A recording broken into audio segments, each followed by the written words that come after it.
Հետաքրքիր է, ինչու է դարը այսպես փչացել, որդին ծնողին, հարազատը մորը, թշնամի է նա հաճախ անվանում, միթե անգիտակ այսպես կմնան, թե դարն է իրոք ամբարտավանը, համատարած է ոչ ոք չհերքի, դարի վրա ենք միշտ մեղքը բարդում, սակայն վերևից այսպես են հուշում, մոլորված գառը բաժինն է գայլի, որ չի հասկանում, թե ինչ է անում, և ուր է գնում, կամ թե մոլորված լուսավոր ճամփա կուզի որ գտնի,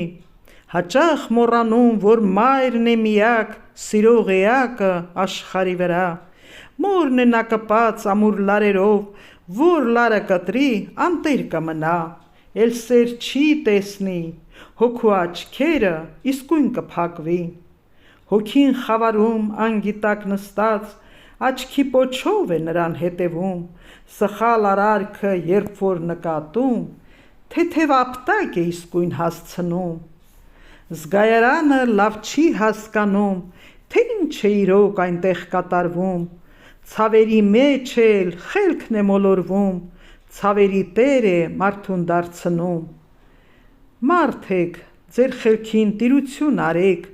ծնողի լարը զուր մի կտրտեք,